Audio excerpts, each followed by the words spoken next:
السلام عليكم، اهلا وسهلا بكل متابعيني على قناتكم مصايف وشواطئ اسكندريه. النهارده هنعمل جوله حلوه جدا جدا. احنا دلوقتي في طريقنا لمحطه مصر علشان نشوف اخر التطورات اللي بتحصل هناك، وكمان نشوف النافوره الراقصه اللي الدوله عملتها في محطه مصر، ونشوف الجمال اللي الناس كلها بتتكلم عنه. احنا دلوقتي في طريق قناة السويس، ونشوف التطورات اللي بتحصل في اسكندرية. تابعوني على قناتكم مصايف وشواطئ اسكندرية، ولو اول مرة تشوفني على القناة ما تنساش تشترك فيها، ولو حضرتك موجود معايا ما تنساش تدعمني بلايك علشان نوصلك كل جديد عن اسكندرية وجمال اسكندرية، ونكون دليلك بإذن الله في اسكندرية. احنا دلوقتي داخلين على استاد اسكندرية. طبعا هو موجود بالقرب من محطة مصر. ده الاستاد، دي بوابة الاستاد، وجنبيها على طول منطقة كوم الدكة، طبعا من المناطق القديمة اللي موجودة في اسكندرية. يلا بينا مع بعض نشوف العشوائيات اللي كانت في محطة مصر لسه موجودة ولا لأ، ونشوف أهم التطورات اللي حصلت هناك. يلا بينا مع بعض نبدأ جولتنا. طبعا ظاهر قدامنا دلوقتي فعلا التغيرات اللي حصلت في محطة مصر، من العشوائيات لحديقة جميلة جدا واخدة الطراز الأوروبي. طبعا دي النافورة الراقصة، طبعا بالليل بتكون فيها ألوان رائعة متنوعة من الإضاءة مع المية، بتكون شكلها رائع جدا. احنا موجودين فين حاليا دلوقتي بالكاميرا؟ احنا موجودين في محطة قطار اسكندرية، اسمها كده أو كما يطلق عليها محطة مصر. كانت كلها عشوائيات، وكان البائعين في كل مكان على الأرصفة وفي كل مكان، وكانت الزحمة كتيرة جدا في المنطقة ديت، وكان أكشاك عبارة عن أكشاك كلها بطريقة غير مرتبة ولا منظمة. وكان كمان المواصلات والأتوبيسات والمشاريح كلها كانت عاملة زحمة، وكانت عاملة ضجة كبيرة جدا في المنطقة اتغيرت، بقت أحسن، بقت أجمل. يا رب نحافظ عليها وعشان تفضل بالجمال ده، ونفضل دايما في تقدم وازدهار. يا رب دايما مصر تفضل جميلة.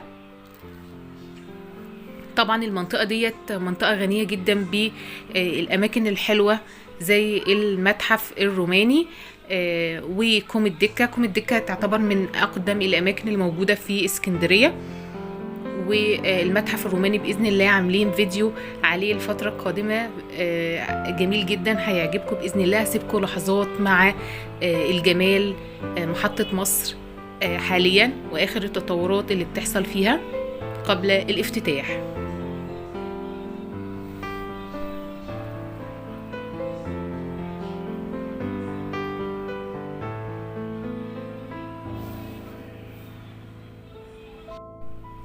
طبعا ده مبنى المحطة اللي ظهر قدامنا دلوقتي في الفيديو. طبعا ده موقف للمشاريع، المحافظة عملته بطريقة منظمة.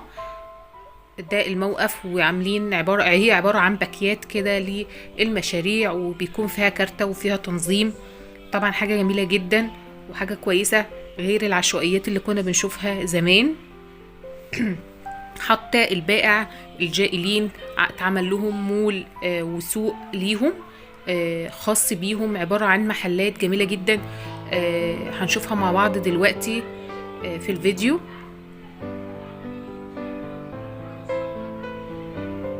دي الحديقة الخاصة بمحطة مصر بعد التطورات.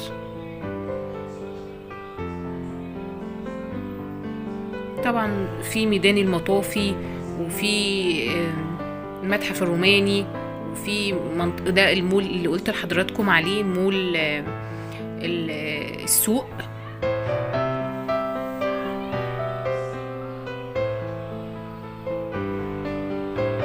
لا، ظاهر قدامنا الجمال كله موجود، والطبيعة الحلوة موجودة، يا رب نحافظ عليها. ده المول، مول محطة مصر. هو مول كبير جدا يحتوي عدد من المحلات للبائعين، هيكون بطريقة منظمة جدا وبدأ يشتغل تدريجيا.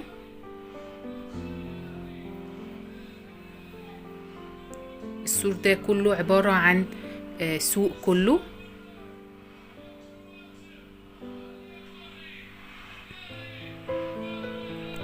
ده النصب التذكاري اللي فوقيه الشعلة، منطقة النصب التذكاري.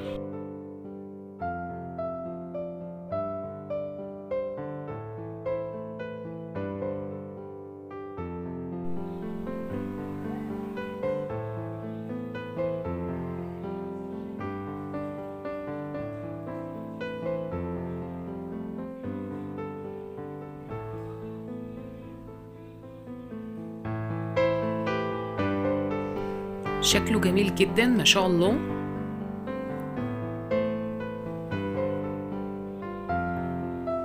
افتتاح قريبا، سمعت ان هو في خلال ايام هيكون المحافظ بافتتاح محطة مصر بإذن الله.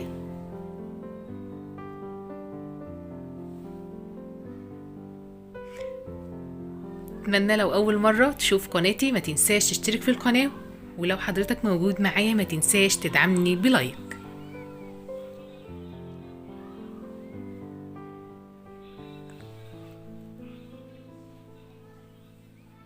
ده السور اللي قلت لحضراتكم عليه تبع السوق او مول محطة مصر، كبير جدا ما شاء الله.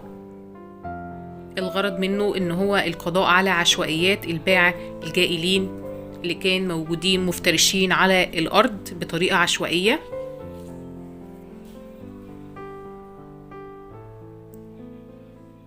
ده مبنى محطة القطار، طبعا موجود برضو الاستاد اسكندرية بالقرب من محطة مصر، ومنطقة محرم بيه برضو تعتبر قريبة جدا من محطة مصر.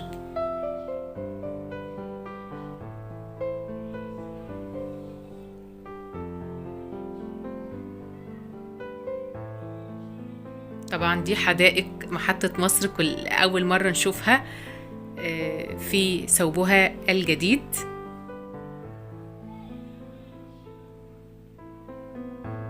جميلة جدا، ويا رب يا رب يا رب مصر تفضل في تقدم دايما، واحنا كمان نحافظ على الجمال ده، نقدر نحافظ عليه.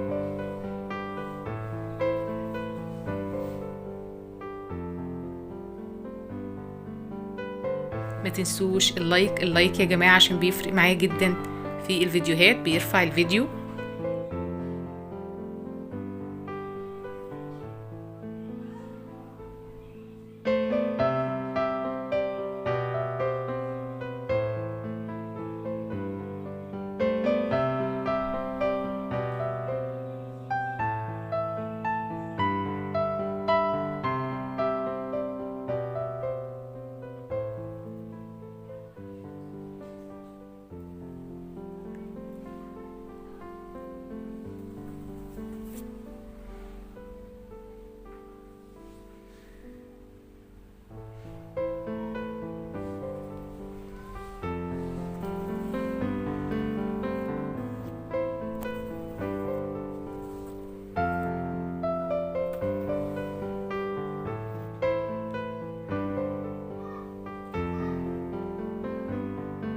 طبعا مبنى محطة مصر أنشأ في عهد الملك فؤاد، وأنشأه مهندس إيطالي.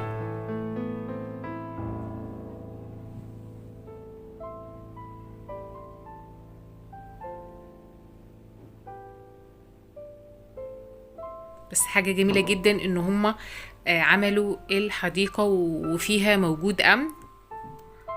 دي حاجة حلوة جدا علشان لو في أي مخالفة ولا أي حاجة تكون تحت المراقبة.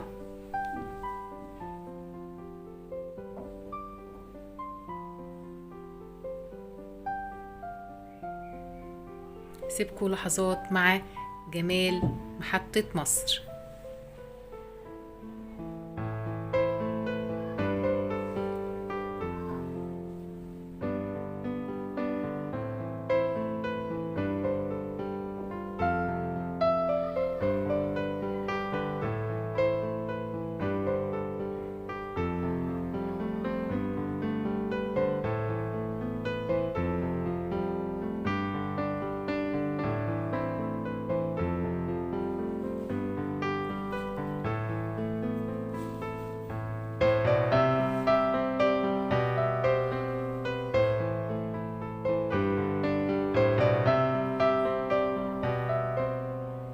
ده الموقف اللي موجود قدامنا، بقى منظم أكثر تنظيما من العشوائيات اللي كان موجود فيها. طبعا الموقف ده يعني بيودي كل الأماكن اللي موجودة في اسكندرية.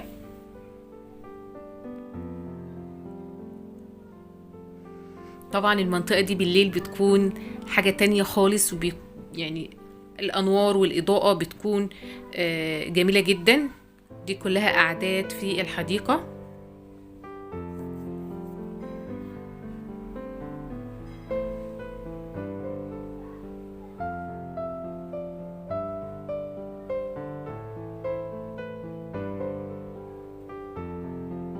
طبعا عمال النظافة باستمرار متواجدين في المكان.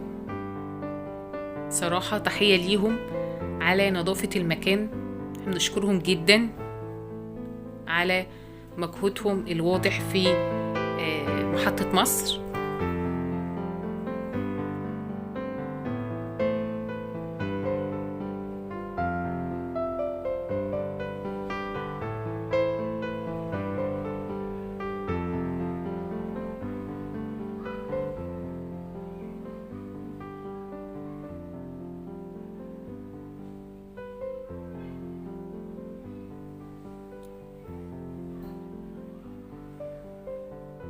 يلا انتظروني في جولات كتيرة جاية عن جمال اسكندرية. متنساش لو أول مرة حضرتك بتشوفنا تشترك في القناة، ولو موجود معانا على القناة ما تنساش اللايك. آخر رجاء ليا المحافظة على جمال محطة مصر وكل الأماكن اللي بدأت تتطور في اسكندرية. مصر بقت جميلة جدا واسكندرية بقت أجمل. يلا شوفوا وشكوا على خير، وانتظروني في فيديو حلو جدا عن المسرح الروماني الفترة القادمة بإذن الله. السلام عليكم.